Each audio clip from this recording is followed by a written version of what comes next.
Hello ratbags, it's Jade with the Access Show today. Got absolute bundles to get through, including some of the biggest games, new stuff coming, updates for your favourites, and a whole lot more. Make sure you're liking the video, go and check out the timestamps appearing on your screen right now for the direct info you need. And don't forget to like the video, it does help me out massively. And let's crack on with everything you need to know in survival news today.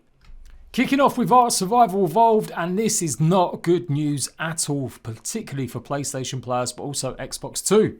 I thought today would be the day that we got a hotfix for the Valentine's event cock-up that basically meant half the population couldn't really enjoy the update because of blue screen crashes on the PS4 and huge rubber banding lag on Xbox. The Valentine's event was meant to be just a week long or so event to give players an extra additional few chibis to earn and some new custom skins and an emote.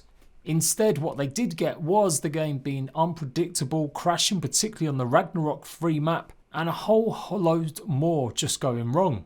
And it might not actually be resolved until the 25th of February when Genesis DLC comes out. Said the community manager has stated that they confirmed a fix for the PS4, but it's complicated because of the way certification works and a Genesis launch next week. Someone asked if it's going to be a reality, them having to wait until Genesis released, and Cedric said that is a possibility. He also said this is not a matter of choice, as hinted in the original post. It's a complication of certification that would take at least 4 tweets to explain. We're investigating options. By the looks of things, they've submitted the certification for the Genesis to go live on Xbox, PlayStation and the PC on the 25th of February. And it means they can't actually now touch that certification. They basically can't fix or change anything on the game unless it's a small hotfix that doesn't fundamentally change gameplay features. That's the only exception that you can do stuff with certification. You can update it as it's going through, but like I said, only tiny minor changes. So anything that requires like a hard change that is affecting core gameplay loops, that would have to go in another recert. Hence why Wildcard won't want to do that, because that would mean another delay to Genesis. But it's still a really shitty thing that people who aren't even interested in Genesis DLC are now going to have to wait until that DLC comes out before getting it fixed. I'm trying not to go in full rant mode, but it is an absolute piss take in my opinion that Wildcard have come out of this. Sure, if they manage to get a fix for it in the next couple of days, it would be great. But if we really truly are waiting until the 25th, that is disgusting. This wasn't a big content update. This wasn't free big content for players and you expect a few bugs or issues. We were talking about an event update that has significantly broken the game.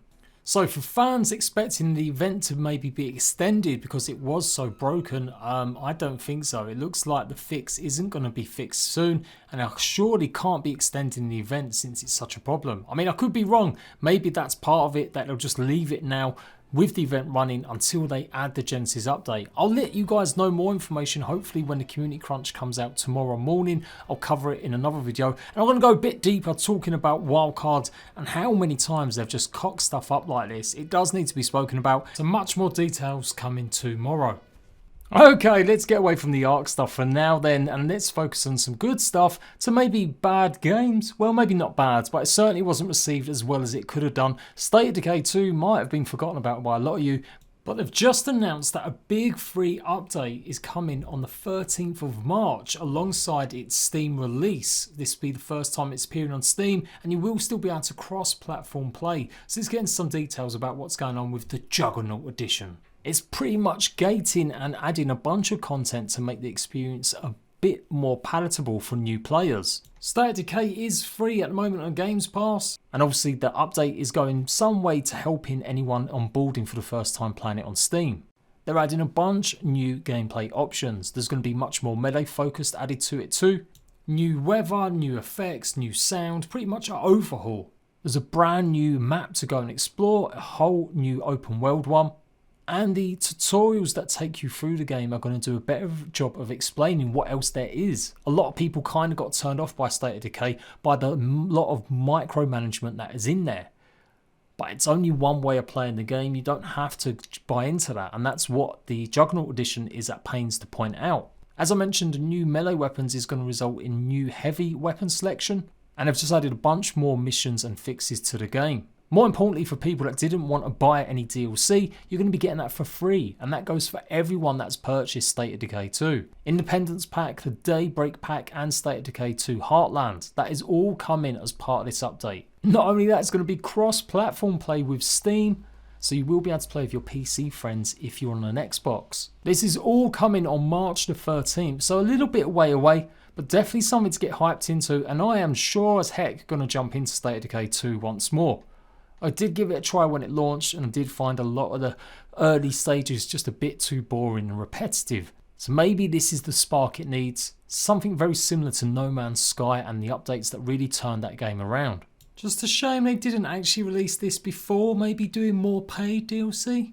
And this one's a paid DLC, but fans pretty much cult status of Outward. You've got something coming called Sorobarians. It's going to be coming out on March the 26th, and instead of just being like a new land to explore, although there will be new locations by the looks of things, it's going to be adding new mechanics to the game. They're adding corruption to the game, which is going to give you new items to play with, new weapons, and new abilities. There's going to be new status effects as well that are going to affect your player, and they've got new enchantments coming to the game as well. You'll be able to upgrade your weapons and gear with new effects, as well as obviously take on the new enemies using your new abilities. You can see some of the screenshots here, and they look pretty good. Outward was another game that I wasn't very kind to. I felt it lacked just a few extras and bells and whistles, but after more than a year being out, it looks like they may have done something decent with it by now. They had an update go out just before Christmas that added a hardcore variation to the game, as well as a bunch of more improvements and new enemies and bosses. So again, and something else I may give a try. This DLC is going to be coming to Xbox, PlayStation and the PC, but there's no price just yet.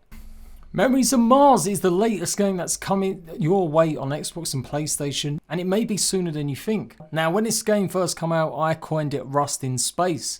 You're pretty much running around the Mars planet looking for resources and fighting off other players. It hasn't done amazing on Steam, and it was only a few months ago I gave it another whirl, trying to see if there was any life in it.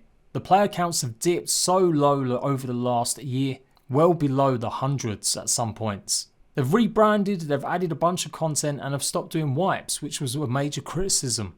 Each season, as they called it, would end with new implementation for the next season coming in, but it did mean you lost all your progress up to that point. Well, they stopped doing that last year, and it looks like from future you're going to be able to keep a lot of your progress. I still think underneath the problems and issues this game has had, there was definitely something worth checking out. And again, particularly on Xbox and PlayStation, it might be worth it. But as I've hyped up in the past, games like Citadel Forged with Fire, which ended up being a bit of shit really. It just didn't have enough content to hold me like some of the other survival games like ARK and Conan, and it seemed a bit of a cash grab. That game has recently received some content and have got a roadmap for the year, and it really is still very light and adds in just the basics that should have been in there when the game launched. So anyway, Memories of Mars though is meant to be coming out on Xbox and PlayStation if a PEGI rating is to be believed. So this is where this comes from, that this game may actually be coming out very soon. They've listed it on the PEGI website. It does say the 13th of the 2nd, obviously that's days just gone. So it may be just covering their back, but normally you don't go through the PEGI rating board until the games come out, or PEGI don't certainly make it public until that game is ready to come out. There's not many games that I've looked up in the past through here that have appeared on this website and haven't come out almost immediately. But who knows, it may just be a mistake, or like I said, it may just be covering their backs, but I think Memories of Mars probably will be coming out, just maybe not in the next few weeks. If I get any more information about it, I'll let you guys know, but for sure I'll keep this one on my radar.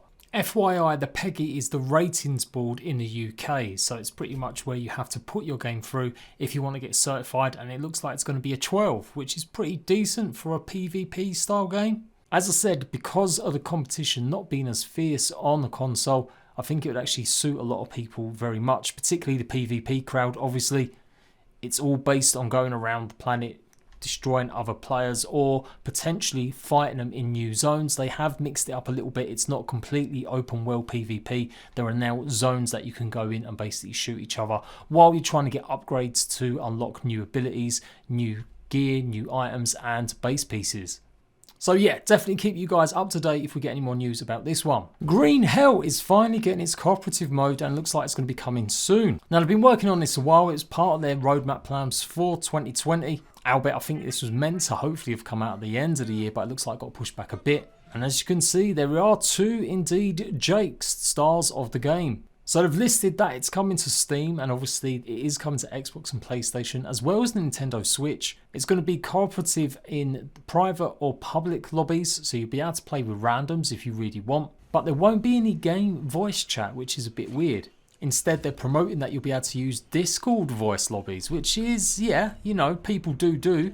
But it seems a bit of a weird one not to have it actually in the game. You will be able to text chat though to your friends. On the Steam version at least. I can't guarantee that'll be the same for Xbox and PS4, as some games are still having problems with it, like Conan Exiles failing to put a text chat box in the game. On console anyway, that is.